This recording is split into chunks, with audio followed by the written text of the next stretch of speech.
The twin moons of Valtrex 9 cast a silver glow over the barren wastelands. Jagged rocks and deep canyons stretched as far as the eye could see, a land as harsh as the people who ruled it. Among the Veltari, strength was everything. The weak were discarded, and those who did not fit were cast out. Cora had learned this the hard way. She was taller than the others of her kind, almost 10 feet of muscle and strength. Her armor-like skin, a deep shade of violet, made her look even more intimidating. But it was not her size that made her an outcast. It was her heart. The Veltari were warriors, born to conquer, raised to fight. They saw mercy as weakness and kindness as a flaw. But Cora had never found joy in battle. She could fight, better than most, but she did not enjoy hurting others. She had once spared an injured opponent during a training match, thinking it was the right thing to do. Instead of praise, she had been met with scorn. "Too soft," they had whispered. "Not one of us." And so they had exiled her to the wastelands, leaving her to survive alone. Now Cora wandered through the rocky terrain, her heavy footsteps the only sound in the still night. She had no destination, no purpose. She had survived for years, hunting the wild creatures that roamed the land, drinking from hidden springs. But what was survival without meaning? She paused at the edge of a cliff, staring at the sky. The stars were bright, shining like tiny specks of hope in the darkness. Somewhere out there, other beings lived, beings who did not measure worth by the strength of one's fists. Cora often wondered what it would be like to live among them. But no ship ever landed here. No one came to this forsaken place. At least, that's what she had thought. A sudden explosion shattered the silence. Cora turned sharply, her keen eyes spotting a trail of fire streaking across the sky. A ship, small, damaged, and falling fast. It spun out of control, crashing into the rocky plains below with a loud echoing impact. For a long moment, Cora stood still, staring at the wreckage in the distance. Curiosity and caution warred within her. The Veltari would leave it alone. They had no interest in outsiders unless they were strong enough to challenge them. But Cora was not like them. She made her way toward the crash site, moving with speed despite her size. The scent of burning metal filled the air as she approached. The ship was broken, one of its wings torn off completely. Smoke rose from the wreckage, but there was no fire. Then she saw him, a human. She had only seen humans in the few stories traded among her people, small, fragile creatures with soft skin. Not warriors, not conquerors. Yet this one had survived the crash. He lay among the wreckage, his breathing ragged, his face pale. Cora crouched beside him, studying his injuries. His leg was bent at an odd angle, likely broken. Cuts and bruises covered his arms, but he was alive. His eyes fluttered open, and for a moment he simply stared at her. Most beings reacted to Cora with fear. They saw her size, her sharp claws, and assumed she was dangerous. But this human did not scream or try to crawl away. Instead, he gave a weak chuckle. "Well," he murmured, voice hoarse. "Didn't think I'd be rescued by a giant." Cora frowned. "I am no rescuer," she said. Her voice was deep, rough from lack of use. "Still," he said, struggling to sit up before wincing in pain. "You're not leaving me here, are you?" Cora hesitated. She had no reason to help him. He was not one of her kind. If she took him in, she would only be making her own survival harder. Yet, looking at his injured form, she could not turn away. She sighed and reached out. "Do not struggle," she warned before lifting him as gently as she could. He was light, far lighter than she expected. He stiffened but did not protest. "You're really strong," he muttered. Cora did not reply. She carried him back to her shelter, a cave hidden beneath the cliffs, away from the worst of the wasteland storms. Inside, she laid him down on a bed of soft furs. He watched her, eyes filled with something she could not name. "What is your name?" he asked. She hesitated before answering. "Cora." "I'm Daniel," he said, offering a weak smile. "Nice to meet you, Cora." She did not respond. She was not sure what to make of this human, this fragile being who did not seem afraid of her. But one thing was certain. Her life, which had once been nothing but endless wandering, had just changed forever. The cave was silent except for the distant howl of the wasteland winds. Cora sat near the entrance, her glowing amber eyes watching the night. The human, Daniel, slept on the bed of fur she had given him, his breathing slow and steady. He had fallen unconscious soon after she brought him here, exhaustion and pain taking over. Cora leaned back against the stone wall, her mind unsettled. She had lived in these wastelands for years, alone, unwanted, forgotten. Now suddenly, she had a guest, an injured human who had crashed from the sky. She did not know much about humans. They were small, fragile, and came from distant worlds. The Veltari spoke of them as weak creatures, unworthy of respect. But Cora had never believed everything her people said. And Daniel, he was different from what she expected. He had not feared her. Even in his injured state, he had looked at her with something else. Curiosity, maybe even trust. It made no sense. Most beings ran when they saw her towering form, but he had smiled. A weak groan pulled Cora from her thoughts. She turned her head and saw Daniel stirring, his face twisted in discomfort as he tried to move his leg. "Do not," Cora said firmly. Daniel stopped, blinking up at her. His brown eyes were hazy with pain, but he still managed a small, tired smile. "Still here, huh? Thought maybe I dreamed you up." Cora huffed. "You did not." He winced as he shifted slightly. "Guess that means the pain is real too." Cora reached for a small clay bowl beside her. She had gathered water earlier from a hidden spring nearby. She held the bowl toward him. "Drink." Daniel eyed it for a moment before taking it carefully. His fingers brushed against Cora's large hand, but he did not flinch. He took a sip, then sighed. "That's good. Cold." Cora watched him, studying his face. "Your leg is broken." Daniel gave a short laugh. "Yeah, I figured. Not my best landing." Cora was silent for a moment. "You are lucky to be alive." "Luck or fate? I'll take either." He exhaled, leaning his head back. "Thanks, by the way, for not leaving me out there." Cora did not know how to respond. She had never been thanked before. The Veltari did not believe in gratitude, only debts and power. "You should rest," she said finally. Daniel nodded. "Yeah, but before I do, can I ask something?" Cora tilted her head slightly. "What?" "Why help me?" His voice was calm, not demanding, just curious.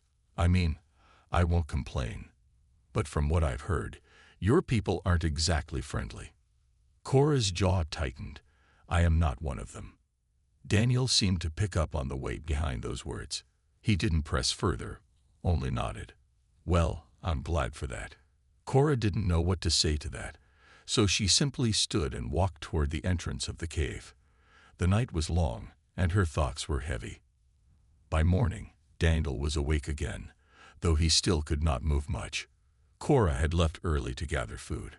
When she returned, she found him awake, trying to inspect his leg. "You should not move," she said as she entered. Daniel looked up, his face tired but still holding that same small smile. "Yeah, I got that part. Just trying to see the damage." Cora placed the food beside him. A collection of local fruits and dried meat from a small reptilian creature she had hunted days ago. Daniel stared at the food. "Is that safe for humans?" Cora frowned. "I do not know." He chuckled. "Well, guess I'll find out." Carefully, he took a small bite of the fruit. His expression remained neutral for a moment before he gave a satisfied nod. "Not bad. A little sour, but I've had worse." Cora sat across from him, watching as he slowly ate. "Your ship," she said after a while. "Can it be repaired?" Daniel sighed, shaking his head. "Not likely. It took too much damage in the crash. Even if I could fix some parts, I'd still need a power core. And unless you've got a spare spaceship engine lying around, I'm stuck here. Cora was quiet. She had suspected as much, but hearing it confirmed made something in her chest heighten. Daniel leaned back, looking at the rocky ceiling. Not exactly how I planned my mission to go. What was your mission? He smirked slightly. Exploration. My team and I were mapping uncharted systems. I got separated during a storm, and, well, you know the rest. Cora tilted her head. You are alone. Now. Yeah. His voice softened slightly.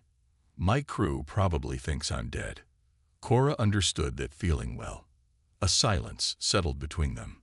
Then, Daniel shifted, looking at her again. What about you? You live out here alone. Yes. By choice. Cora's jaw tightened. No. Daniel studied her, as if piecing something together. But instead of pushing for more, he simply nodded. That must be hard. Cora blinked. No one had ever said that before. The Velteri had called her weak for not fitting in, had shunned her for being different. But this human, he did not mock her. It is what it is, she said finally. Daniel smiled faintly. You sound like someone who has accepted it. Cora did not reply. She wasn't sure if she had. Another silence fell between them, but it was not uncomfortable. The human was different, so different from the warrior she had known. And for the first time in years, Cora did not feel entirely alone. Days passed in the wastelands, and Cora found herself settling into an unfamiliar rhythm. She had lived alone for years, never speaking, never thinking about anything beyond survival. But now, there was Daniel. The human was still weak from his injuries, but he did not complain. He spoke often, filling the silence with stories about his world, his crew, and the places he had seen. Cora listened, though she did not always respond. She was not used to conversation. You don't talk much, do you? Daniel asked one evening. Cora, who was sharpening a bone knife, did not look up. There is little to say. Daniel smiled. I disagree. The way you live, the things you've seen, there must be stories in there somewhere. Cora frowned. Stories do not matter here. They matter to me. She paused. No one had ever cared about her thoughts before. The Velteri only cared for strength, for battle. But Daniel, he seemed different. He was not afraid of silence, but he also did not let it stop him from trying to understand her. Instead of answering, Cora tossed him a small fruit from her supplies. Eat. Daniel caught it clumsily. That your way of changing the subject? Yes. He chuckled but did not argue. He had learned that Cora spoke on her own time. That night, a storm rolled over the wastelands. Fierce winds howled outside, shaking the ground. Inside the cave, the fire flickered, casting long shadows on the walls. Cora sat near the entrance, watching the flashes of lightning in the distance. She was used to storms. They were a part of life here. Behind her, Daniel shifted. You always stay up this late. Cora glanced at him. His leg was still bandaged, but the bruises on his face were fading. He looked stronger than when she had found him. I keep watch, she said simply. Daniel raised an eyebrow. From what? You said no one comes here. Cora did not answer right away. The truth was, she did not know. The wastelands were dangerous, but she had faced them alone for years. Yet now, with Daniel here, she felt more aware of the risks. You need rest, she said instead. So do you. I do not tire easily. Daniel studied her for a moment before sighing. Well, in that case, can I ask something? Cora nodded. Why did your people exile you? The question hung in the air, heavy and unavoidable. Cora's claws tightened slightly, but she did not snap at him. She could hear no mockery in his voice, only curiosity. She looked away, staring at the storm. I am different. Daniel waited, sensing she was not done. The Velteri believe in strength. They fight, they conquer, they take what they want. Mercy is weakness. Kindness is failure. Her voice was steady, but there was something buried beneath the words. I did not fit. So they cast me out. Daniel was quiet for a long moment. Then he shook his head. That's stupid. Cora turned to him, surprised. What? Throwing you away because you're different. It's stupid. She had expected many reactions. Pity, dismissal, maybe even mockery. But not this. You don't know my people, she said. I don't have to, Daniel replied. I know you. And I know strength isn't just about fighting. Cora stared at him. No one had ever spoken to her like this. No one had ever thought of her as more than a failed warrior. You're strange, human, she muttered. Daniel grinned. Takes one to know one. Despite herself, Cora huffed in amusement. The days continued, and Daniel slowly regained his strength. Cora helped him move when he needed, though he often refused at first. I can do it, he grumbled one afternoon as she tried to help him sit up. You're slow, Cora said bluntly. Daniel gave her a flat look. That's called being injured, Cora. You are still slow. Yeah, I get it. You could probably carry me with one hand. Cora considered this. Yes. Daniel sighed. You weren't supposed to agree so fast. She tilted her head, confused. You would rather I lie. That made him laugh. No, but a little hesitation would have been nice for my pride. Cora did not understand humans, but she found herself growing used to Daniel's presence. He was different from anyone she had known. He did not fear her, nor did he treat her like she was broken. And slowly, Cora found herself changing too. She hunted not just for herself, but for him. She watched over him not out of duty, but because she wanted to. It was strange, this feeling of caring for another. She had never had it before. One evening, Daniel sat outside the cave entrance, watching the sunset. Cora sat beside him, her large frame towering over his. But for once, she did not feel monstrous. You ever thought about leaving this place? Daniel asked suddenly. Cora stiffened. There is nowhere for me to go. Daniel looked at her, his expression unreadable. Maybe that's not true. She frowned. The Velteri would never accept me. Then don't go back to them.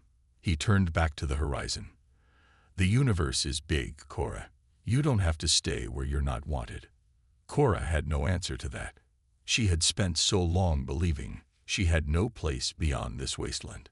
But Daniel spoke as if there were possibilities she had never considered. She stared at the sky, lost in thought. For the first time in years, she wondered, was it really too late for her to find a home? The wind carried an unfamiliar scent. Cora froze mid-step, her sharp senses alert. The wastelands were mostly empty. Only small predators and scavengers roamed this place. But this scent was different. It was familiar in the worst way. Velteri. Her people had come. A cold feeling settled in her chest. For years, they had ignored her existence, leaving her to rot in exile. But now, they were here. Why? Had they found out about the human? Cora turned back toward the cave, her pace quickening. Daniel was inside, still recovering, unaware of the danger closing in. She reached the entrance and ducked inside. Daniel, sitting up against the cave wall, looked up in surprise. That was fast, he said. What's wrong? Cora did not waste time. We must leave. Daniel frowned. Leave? Why? She grabbed a small bag, shoving in supplies. My people are coming. Daniel's expression shifted, understanding dawning. You think they're after you? Maybe. She did not meet his gaze. Maybe you.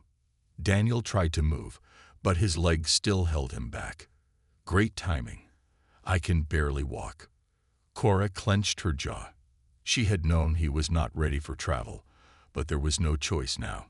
If the Velteri found him, they would see him as weak, and the Velteri had no use for weakness. She moved to his side. I will carry you.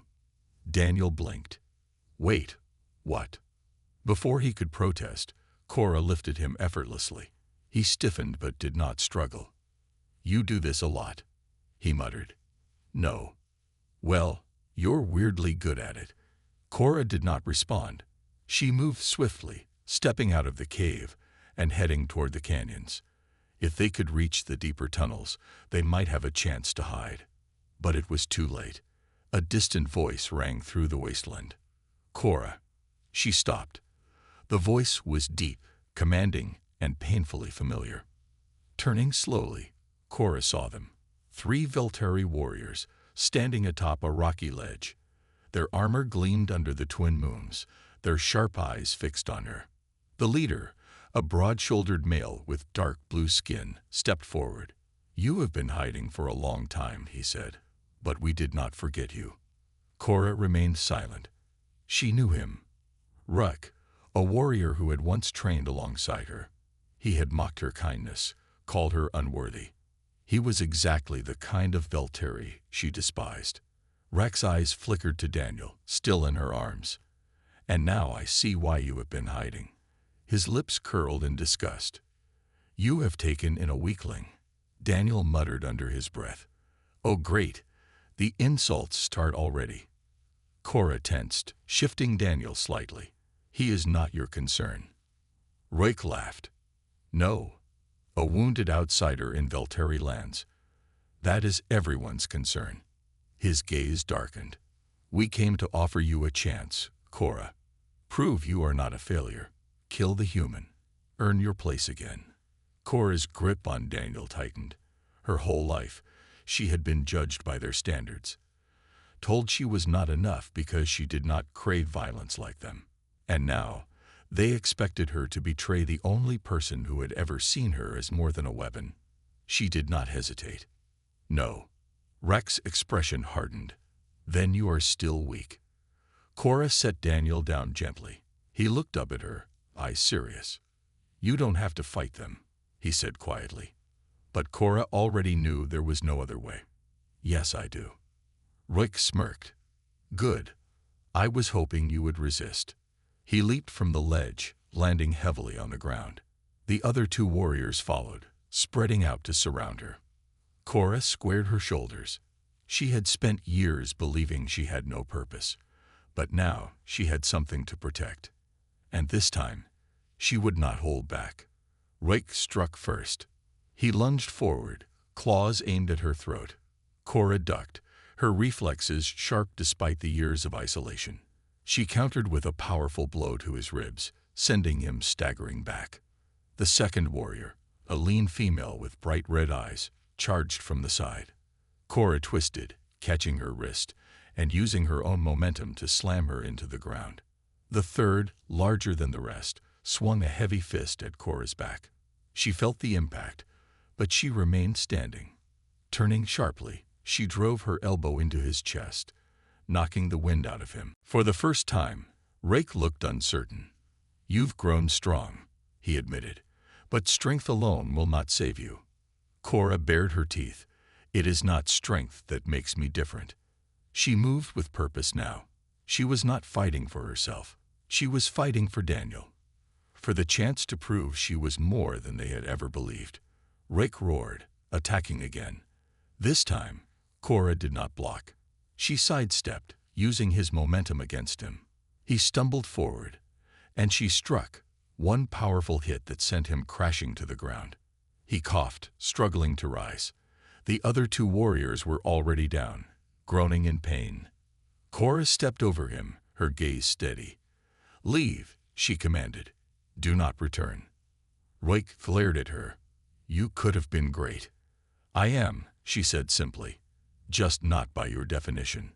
He spat at the ground but did not argue. With a growl, he signaled to the others. They rose unsteadily and retreated into the night. Cora watched them go, her chest rising and falling with steady breaths. It was over. Behind her, Daniel exhaled. That was impressive. She turned. He was watching her with something new in his gaze. Not fear, not awe, but something else. "Are you hurt?" she asked. Daniel shook his head. "Not at all. But remind me never to make you angry." Cora huffed. The tension in her chest eased. She moved to his side and, without a word, lifted him again. "Really?" Daniel sighed. "Back to this." "We must keep moving," Cora said. "They may return." Daniel didn't argue this time. As she carried him toward the distant cliffs, he muttered, "Still not used to being a princess in distress." Cora frowned. "Princess." Daniel grinned. "I'll explain later." Cora rolled her eyes but said nothing. For the first time in years, she had fought not for survival, not for approval, but because she had chosen to. And for the first time, she felt truly free. Cora moved quickly through the wasteland, her long strides covering ground with ease. Daniel remained in her arms, his body still weak from his injuries. Though he had protested at first, he had stopped after realizing it was pointless. "You know," he muttered, resting his head back, "I think I could get used to this." Cora raised an eyebrow. "Being carried?" "Yeah," Daniel said with a small grin. "It's kind of nice, like having a personal giant bodyguard." Cora huffed but did not respond. The night was quiet, but her mind was still alert. The Velteri had left, but that did not mean they would stay away forever. She needed to get Daniel somewhere safe. "Where are we going?" he asked after a while. "The canyons," Cora replied. "There are tunnels there. Hard to track us." Daniel nodded. "Good plan." He paused, then added, "You think they'll come back?" "Yes," Cora said honestly, "but not right away. They will report to the elders first." Daniel frowned. "And what happens then?" Cora's expression darkened. "They will return with more warriors." Daniel sighed. "Of course they will." He looked up at her. "And what about you? What happens if they catch you?" Cora kept her gaze ahead. "They will kill me." The words were spoken without fear, but Daniel stiffened in her arms. "Then we need to make sure that doesn't happen." She glanced at him. "You are not afraid." "Of your people?" "Oh, I'm terrified," Daniel admitted. "But I'm not about to let them take you down without a fight." Cora did not respond, but something in her chest tightened. No one had ever stood with her before. No one had ever cared. But Daniel did.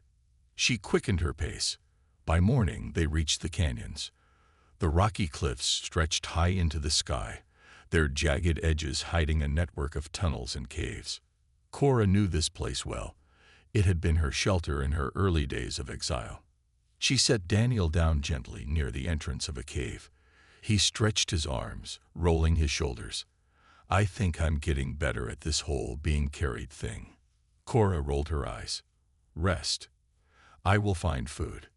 Daniel nodded. "Be careful." Cora hesitated for a moment before turning and disappearing into the shadows. The cave was quiet in her absence, and Daniel finally allowed himself to relax. His body still ached, but he could feel his strength returning. He glanced around the cave. It was deep, but dry and safe. Cora had clearly used it before. There were old fire pits, markings on the walls, even a few supplies tucked into a corner. She had survived here alone for years. Daniel exhaled. He had met many kinds of people in his travels, but no one like Cora. She was strong, not just in body, but in spirit. She had been cast out, abandoned, yet she had not broken. And despite everything, she had saved him. His thoughts were interrupted by the sound of movement. Daniel stiffened. Was it Cora? No, the footsteps were too light. His heart pounded as he reached for a nearby rock, his only available weapon. He listened carefully, every muscle tensed. Then, a shadow moved at the entrance. Daniel's grip tightened. A figure stepped inside. A small creature, no taller than his knee. It had wide, dark eyes and gray fur covering its thin body. It sniffed the air, twitching its ears. Daniel let out a breath.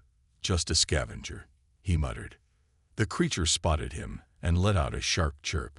Then, before Daniel could react, it grabbed a small piece of dried fruit from Cora's supplies and bolted. "Hey," Daniel shouted, but it was already gone. He sighed. Well, at least it wasn't a Velteri warrior. Still, the encounter reminded him of something important. This place was not as hidden as they hoped. If a scavenger could wander in, so could something worse. They couldn't stay here forever. Cora returned shortly after, carrying fresh meat and fruit. She noticed Daniel's expression and frowned. Something happened. Nothing serious, Daniel said. Just a little thief. Cora glanced at the food supplies and nodded. Scavengers live here. They will not harm us. Yeah, but it made me realize something, Daniel said. We can't hide here forever, Cora. If we stay, your people will find us. Cora's expression was unreadable. You have a plan. Daniel hesitated. He wasn't sure if it was a good plan, but it was their only option. We need to leave this planet. Cora blinked. There is no ship. Not here, no, Daniel agreed. But my crew, if they're looking for me, they might have sent search teams. If we can get to a higher location, maybe I can send a signal. Cora considered this. It was risky, but he was right. Staying here was not an option. You trust your people to come for you? She asked. Daniel smiled. I trust them more than I trust the Veltari. Cora huffed. That is not difficult. Daniel chuckled. True. He shifted slightly. But if we do this, it means leaving everything behind. Your home, this place. Are you ready for that? Cora looked around the cave. It had been her shelter, her prison, her survival. But it had never been her home. She turned back to Daniel. Yes. Daniel grinned. Then let's get off this rock. Cora nodded.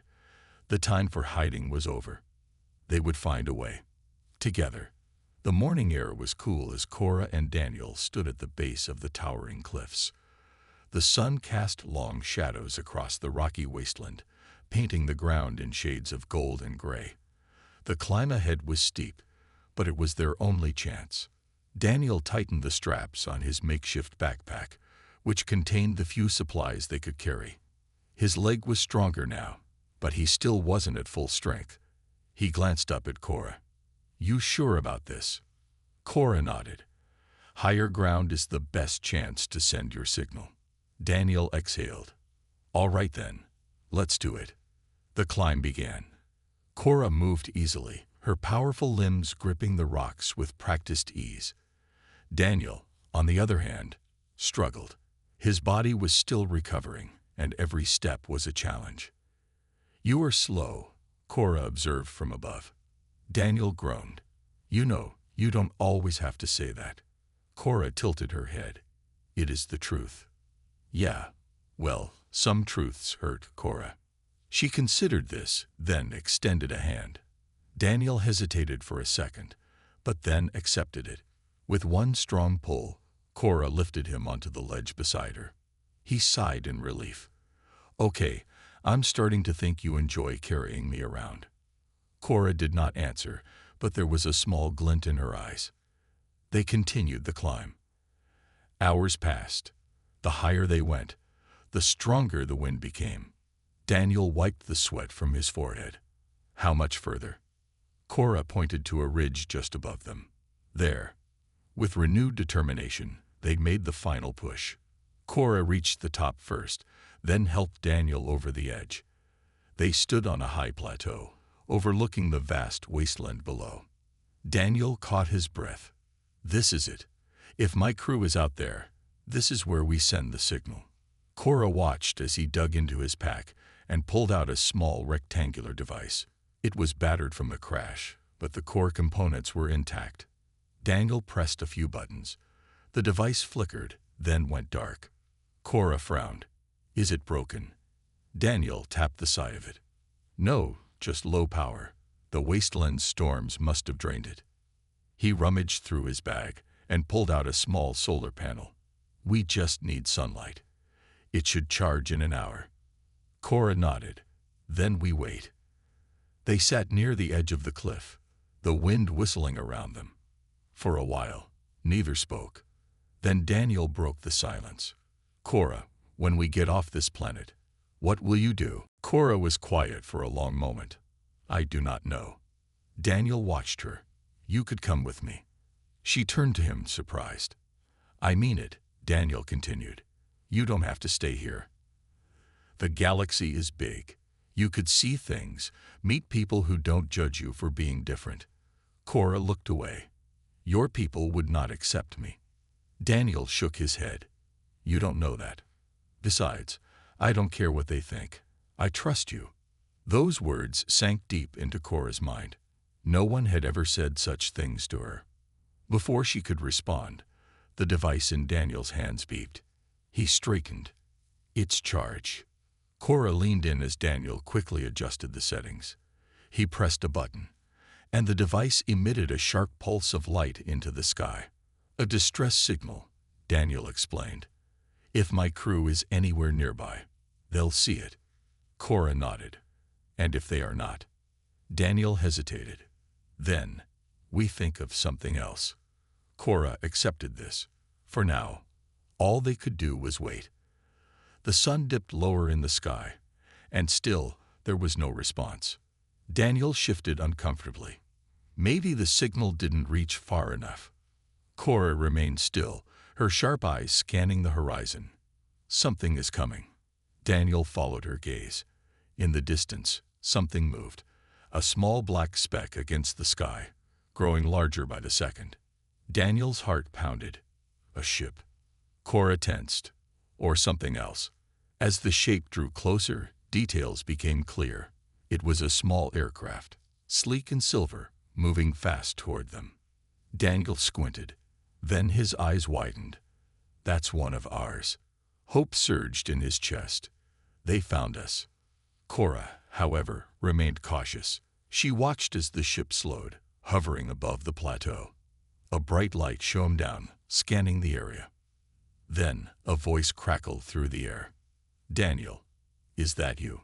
Daniel's face broke into a grin. Jay, it's me. There was a pause, then laughter. We thought you were dead. Daniel exhaled in relief. Not yet, but we need a pickup. Hang tight, we're coming down. The ship lowered, and a hatch opened, revealing a human crew dressed in flight gear. A tall man with dark hair and a relieved expression stepped forward. Daniel, you look terrible.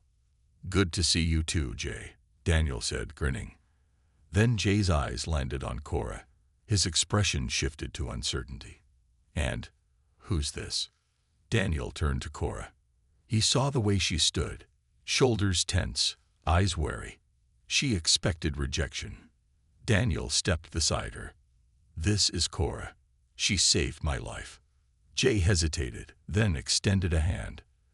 Then I guess we owe you a big thanks. Cora studied the gesture. Slowly, she reached out and shook his hand. Jay smiled. Come on, let's get off this rock. As they boarded the ship, Daniel glanced at Cora.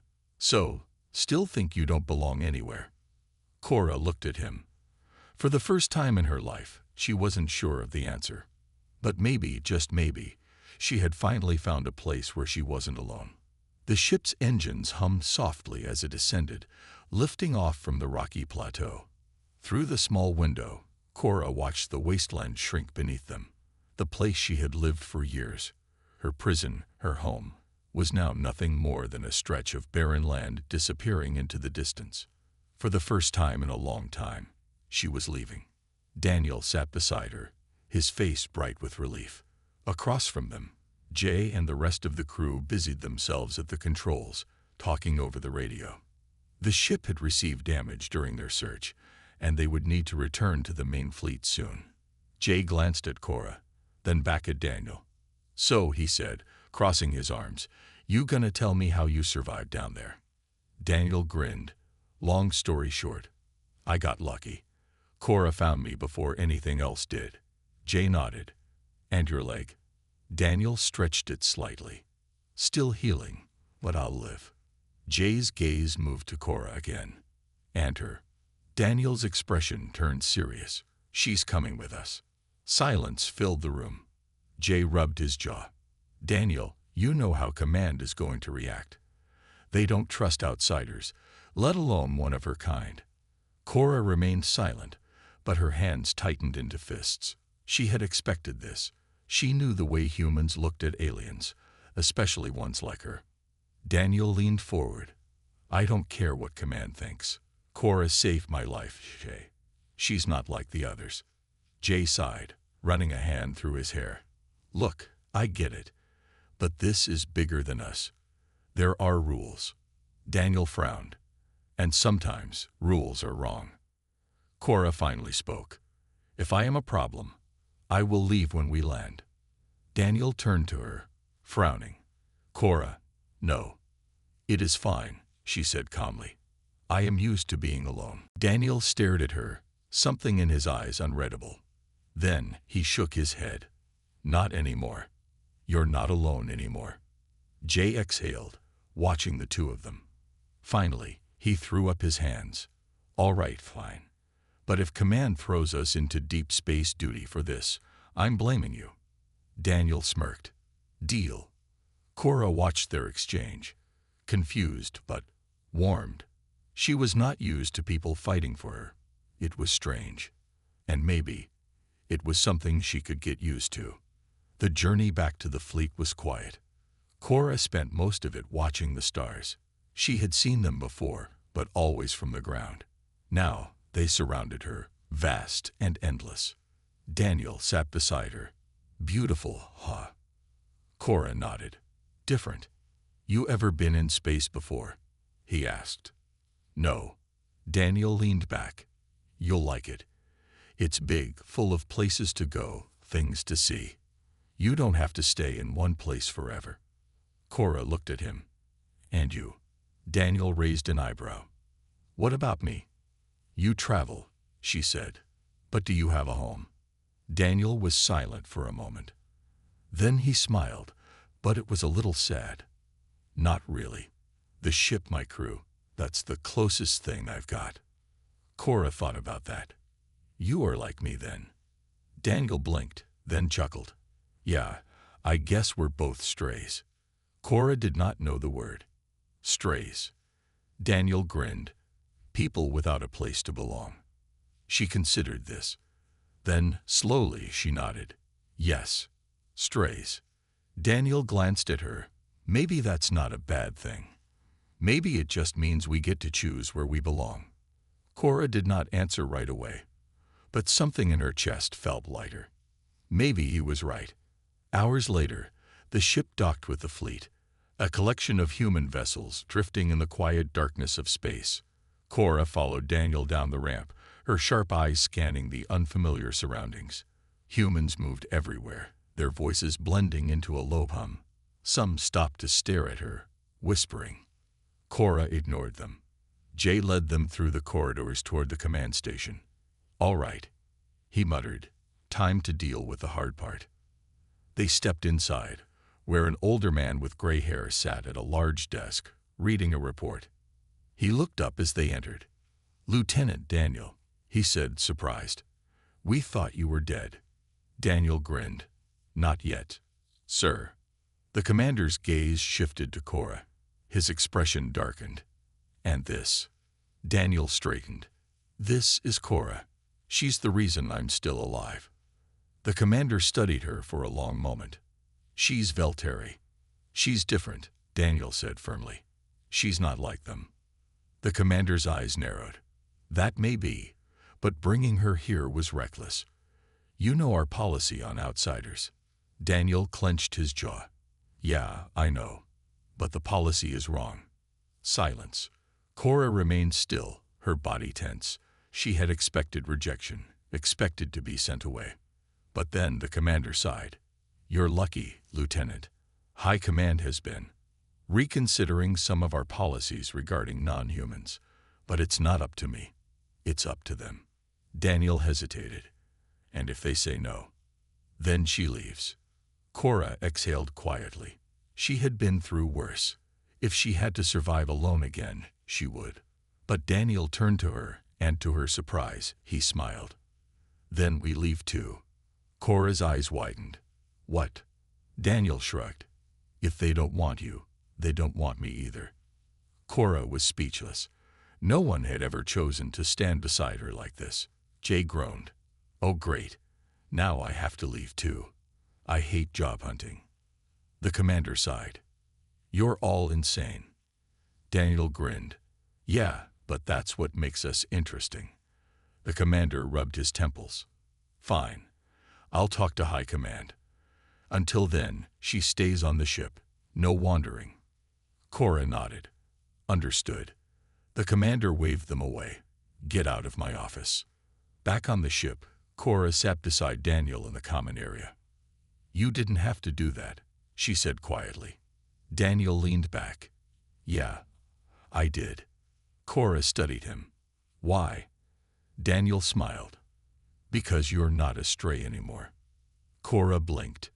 Slowly, a small smile formed on her lips. For the first time, she believed it. She wasn't alone anymore. She had a place. She had a friend. And maybe, just maybe, she had a future. The end.